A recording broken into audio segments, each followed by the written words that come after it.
What's up, guys? Dylan and back here. It's gonna be my third video, day number 7, 1 week without the KRATOM.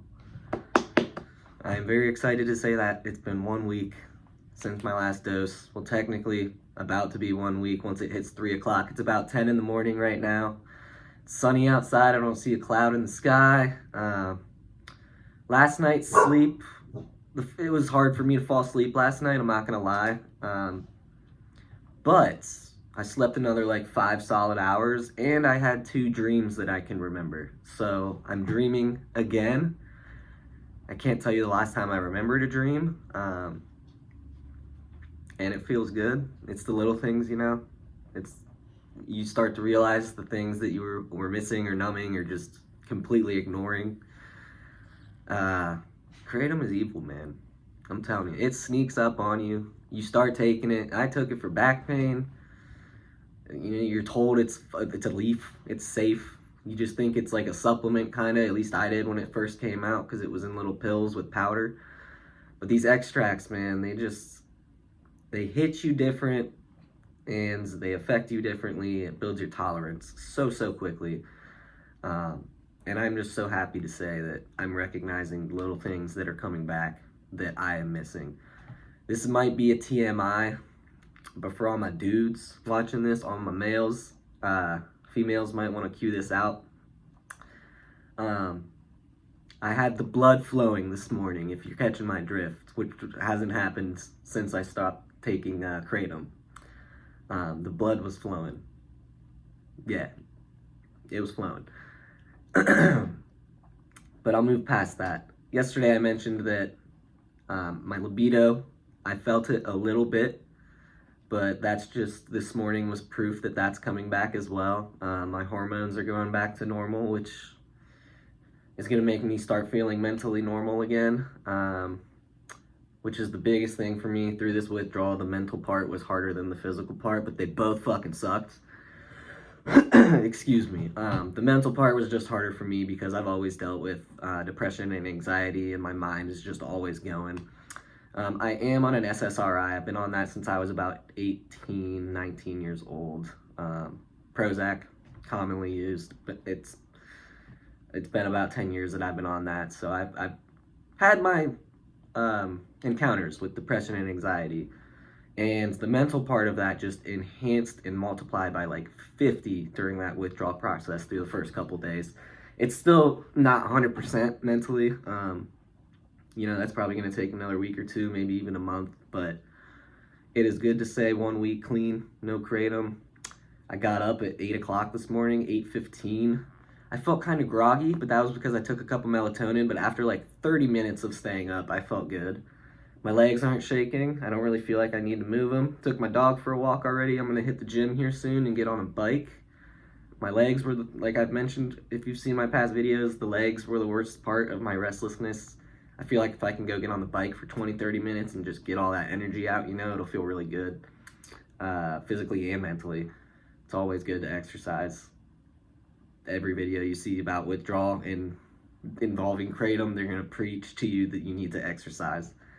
And it's not going to be easy, but, you know, it gets easier every day. Yeah, I don't work today or tomorrow. I'm actually going to attend an NA meeting today. Well, today or tomorrow, depending on when I can. I'm going to start attending those regularly every week. And I'm also starting some designs. I'm working on some designs for some anti-drug stuff / like positive sobriety stuff. I'm gonna, in the future, hopefully start making some clothing and have my own like website and everything. So that's started in the works since this all has endured.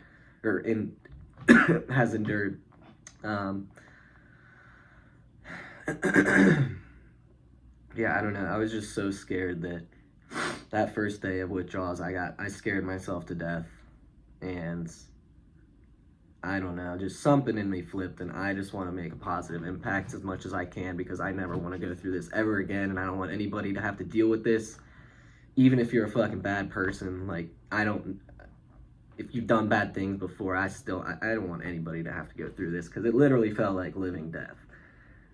you felt like you were dying at some points. And I know, again, I haven't done super hard drugs, but everybody's experience is different. We shouldn't be relating who had the worst withdrawals. We should all be just supporting each other and letting each other know that we're there for each other while we're going through the withdrawal process, no matter how severe or non-severe that is for you. Because it is a spectrum, you know. Everybody's different.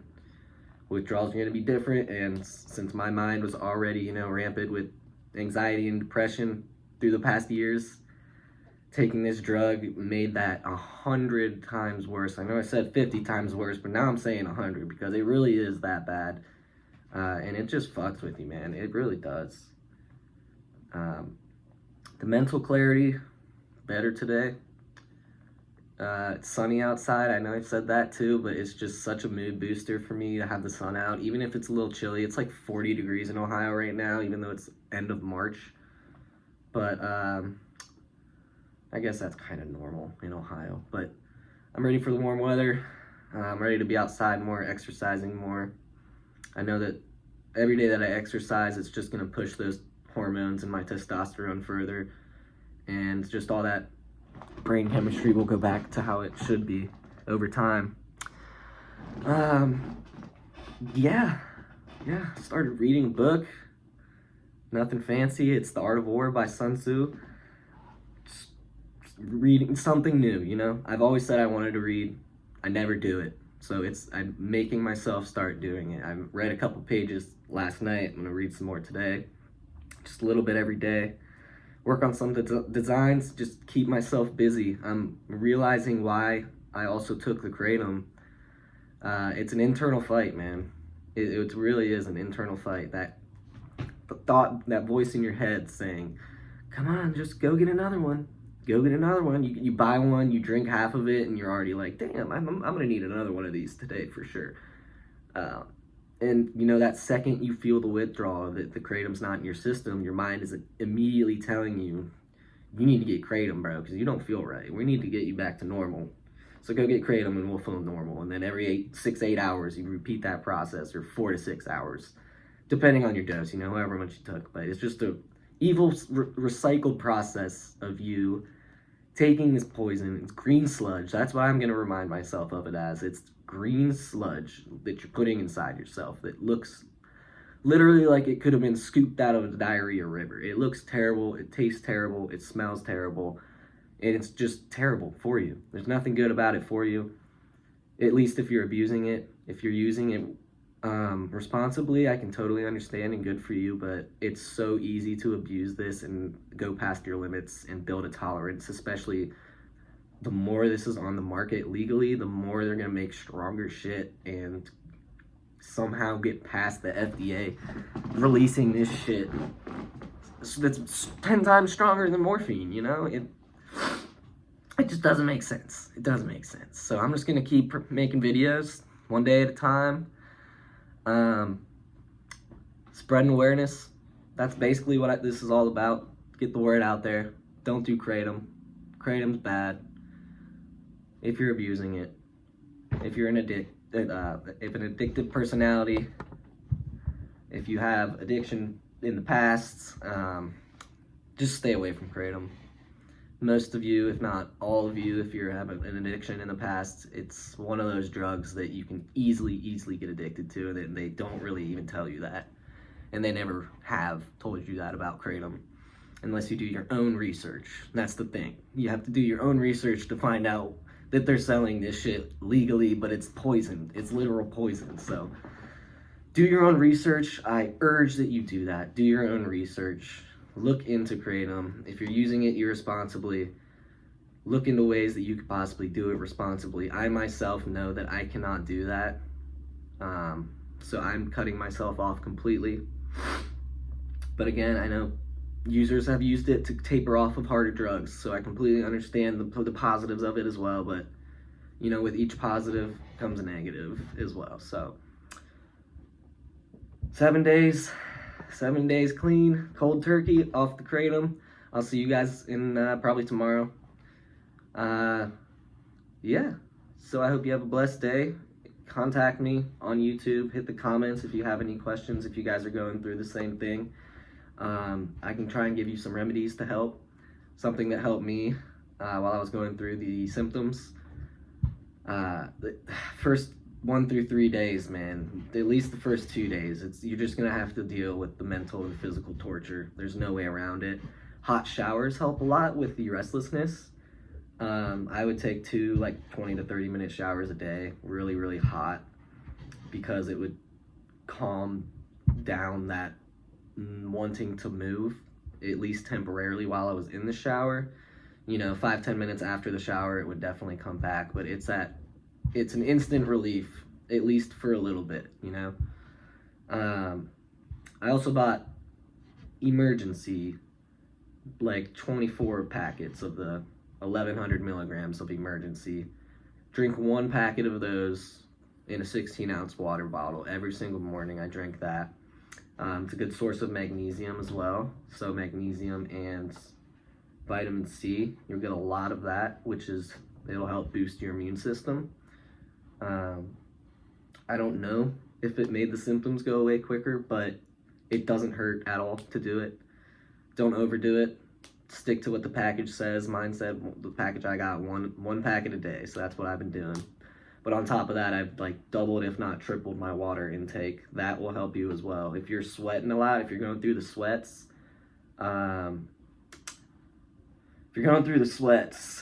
it's torture, because you're gonna feel cold while you're sweating, and you're gonna feel hot while you're cold because you're sweating, and it's just a vicious cycle. One of the things that helped me, if you're sleeping with a partner, I could only sleep by myself, so I would go sleep on the couch downstairs, because if she was touching me or my dog was touching me, I was so sensitive to touch and noise that like it would keep me up immediately. There was no way I was gonna sleep. So I've been sleeping on the couch downstairs, blacked out, no TV on, nothing, and that seems to be working for me. At least the day after day like 3, I was getting more than just like 2 or 3 hours of sleep. Maybe day 4. Sorry, that sniff was gross. But the appetite's not going to be there either. That's going to be terrible. You might have some aches and pains, especially if you were taking Kratom to mask that. I was doing that for my back. So the past couple days that I served and I didn't have Kratom, the end of the night, my back is fucking on fire. But that's not an excuse. I got home, I suffered through it, I laid down, eventually fell asleep, woke up, the pain's not there, don't need to take Kratom, all worth it in the end. You guys can do it. That's all I'm trying to stress you. You can do it. If you need help, go get help. There's nothing wrong with that. I've been to rehab in the past. There's nothing to be ashamed of. There's no reason to be afraid of getting help or for asking for help. It's not being lesser of a person or being like dumb. I don't know how to explain it. You just asking for help. There's reasons that people are there for you, So if you have people that are there for you, let them help you. It was hard for me to tell my girlfriend at first, but once I got all that lying and shit off my shoulders, I feel so good. I feel like I can be open and honest about everything, and then I'm getting the help that I need. So reach out to people if you need anything. Hit me up on YouTube. Hope you guys have a great day, all right? Stay positive, stay blessed. Peace.